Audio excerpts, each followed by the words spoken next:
So I'm out at the at Hualalai, and next week, January 19th to the 21st, Thursday, Friday, and Saturday, the Mitsubishi Electric Championship at Hualalai, season opening event for the PGA Tour Champions. And I just ran into Joe Terry, who I have known for years. He's with the Champions Tour Rules. Give me your official title, Joe, this year. Champions Tour Rules official, the senior Champions Tour official. Seen you a lot on the Golf Channel over the last year making rules decisions with the Champions Tour, but you've been coming here for how many years now? 27 years. Since year one. So we've known each other that long. That long. It's amazing, isn't it? So we're, you know, it's what, 4 or 5 days before the event. You're out here doing a lot of the preliminary. People don't realize how much there is to do. I just pulled in, and the scoreboards are, the great big LED boards are arriving that Mitsubishi has out all over the course, and they're very high tech. And the things that you're doing, what kind of things you do on an average day? I came in last Sunday, and I immediately went out, took a ride around, and did an evaluation on the golf course, which is absolutely perfect in every terms of golf course, and the agronomy is wonderful. And then after doing that, I looked at what are we going to do for pro-ams, how would we evacuate the golf course if we had to have an emergency evacuation, all of these little things that don't meet the eye. And then I'm finalizing what we're going to do for green speeds, height of the grass that we're going to have out here, how much water do we want to put on them, how firm are the greens going to be. And now I'm working on marking the golf course for boundaries, penalty areas, just making sure that we are ready for a competition in every sense. And people don't realize how much goes into that, even when you talk about the greens and the length, the stimp meter that people will hear Golf Channel commentators talking about. And talk a little bit about that. I played out here a couple of weeks ago. It was absolutely beautiful, and the fairways were very tight, but the golf course plays so differently than what a recreational golfer sees when they play, right? It does. Because you tighten it up, and we tighten it up. We lower the height of the grass on the fairway so it's nice and tight. You can get a clean hit, and these guys love it because they're really good ball strikers. So we get it nice and tight for them. And now when you hear stimp meter talk and people say, well, they're stimping at 13. If recreational players played at 13, it would drive them nuts in most cases, because that's very, very fast. That's extremely fast, and you have to be very true with what you're doing. What's a recreational normal golf course playing at? 9.5 to 10 is pretty much an average. Now, I'll say this, if we took greens to tournament speeds, you can only do that for about 6 or 7 days. Then you have to back off, give them some growth, give them some water, give them some nutrients, some fertilizer, because we dry them down, we wean them off of moisture, and it's pushing them to the edge.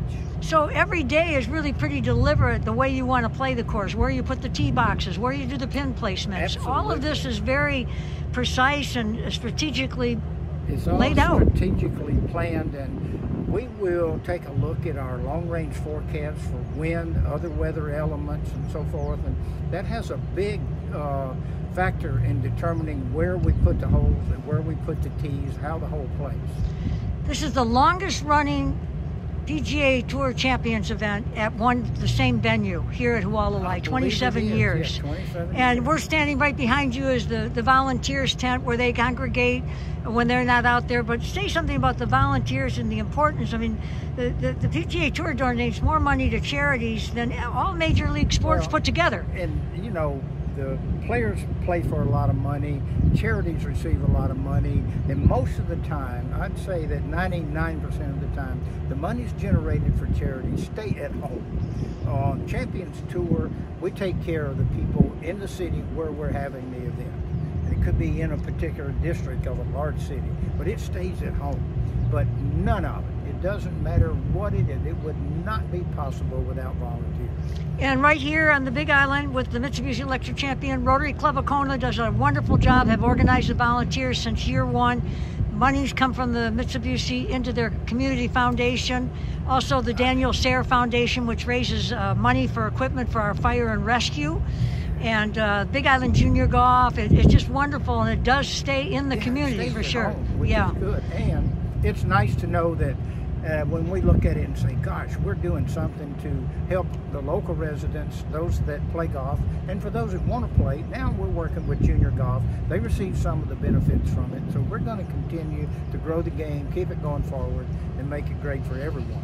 And you know, Joe, I remember years ago we discovered, you know, me being from Detroit, and you said, hey, I play golf with somebody from Detroit. It was Al Kaline, Mr. Al Kaline. Hall of Famer, and Right. Al Kaline and I were Michiganians of the year, the same year, What a wonderful in 1980. man. You know, so I always feel honored, and I knew Al more as a businessman after he played.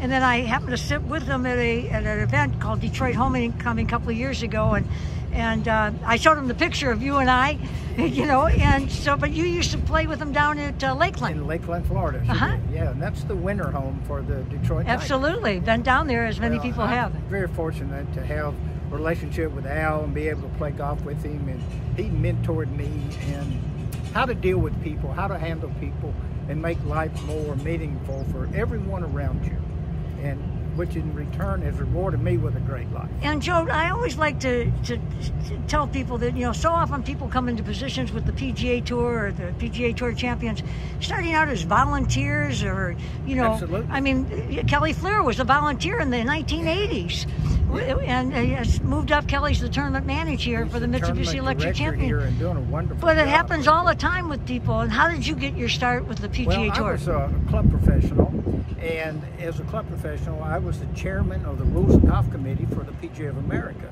for quite some time. And if you're chairman of that committee, you automatically work on all the major championships, and then you're working with a lot of the other championships within your region, and a lot of state championships, PGA of America junior championships, and so forth. And people within the rules of golf get to know you, get to know your abilities. I was also handpicked by the PGA and the United States Golf Association as one of the instructors for the rules of golf in their golf learning workshops.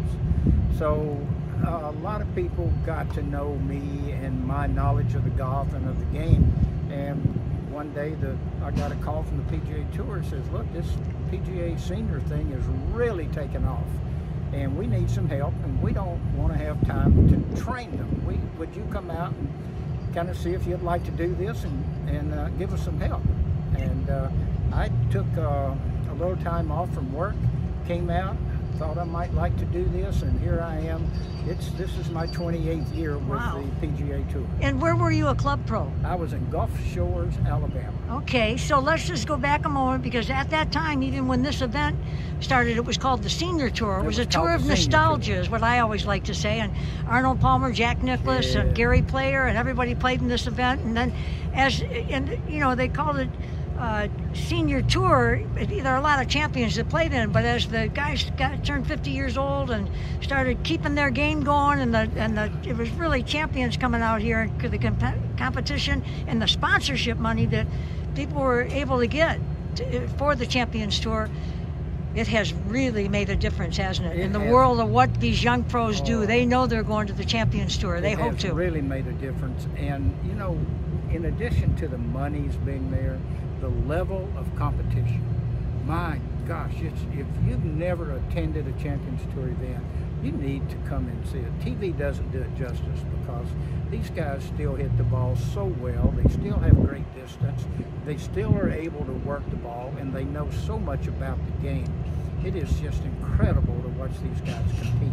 And this year we've got 7 Hall of Famers, right? Fred We Couples, have, Mark yeah. O'Meara, of course, you know, it goes on and on. DJ Singh and Bernhard Langer and Darren Ernie Clark. Els and Yeah. a lot of great players, a lot of major champion winners, and they still want to win. Absolutely. And that Charles Schwab Cup that Steve Aker won this last year, everybody goes after that. One last thing, if I might, you mentioned you were with the PGA of America. Explain to the viewers, you know, the difference between the PGA of America, which is like 28,000 club pros, right? That is correct. And then the PGA Tour, 2 separate entities. At one time, they were all one. Right. And then it was necessary to take a look at what was happening and how to grow the game on both sides of it. So there was a amicable agreement to make a split. So the PGA Tour became the touring professionals' home. Arnold Palmer had a lot to do with that. Arnold Palmer and Jack Nicklaus Yeah. and Gary Player Yeah. were very instrumental in that. And now PGA of America is an organization of club professionals to help improve the club professionals' job, their ability to keep their members enjoying the game more, and to make sure that there are quality guys out there in the positions to help to grow the game and perpetuate the game from a side dealing with the majority of the players in the world, that would be recreational players. And there have been PGA of America pros like Dana Quigley, who played as club pros. I think Bruce Summerhays, a whole bunch of them that, you know, tried to play on the PGA Tour, couldn't. I know Dana Quigley said that Jack Nicklaus told him, you go be a club pro and win every tournament you can in your section, and when it comes time, you get out on the, you know, qualify for the Champions Tour. Right, so it's a second life for a whole lot of players. Second life for a lot of players. Yeah. Well, it's good to see you every year. I love that little Detroit connection we have. That's, of course, my hometown, and I say nice things about Detroit is something I started back in the 70s there, and Al Kaline was always very supportive in that regard, and it's always great to see you. I'm glad I pulled in and saw you here a week before the event gets going. Well, it's wonderful to see you again. It's just wonderful to be here again. And I'm looking forward to making next year another one, the 28th. Okay, well, it's always great to see your smiling face. Joe Terry with the PGA Tour Champions Rules Committee, do they call it? Rules Committee. I'm sure we'll be watching you make a few rulings this week on the Golf Channel. Broadcast Golf Channel, what a job they've done, right? Oh, what a job. Founded by Joe Gibbs, not the Washington Redskins Joe Gibbs, but Arnold Palmer and Joe Gibbs. And Arnold Palmer, all his friends told him, don't get involved. But he said, if I hadn't taken chances all my life, and he got involved with Joe Gibbs, and what a tribute that was. Great thing for all of us. Oh, really? Okay. Thanks, Joe. Nice to see you. It's the Emily T. Gail Talk Story Show.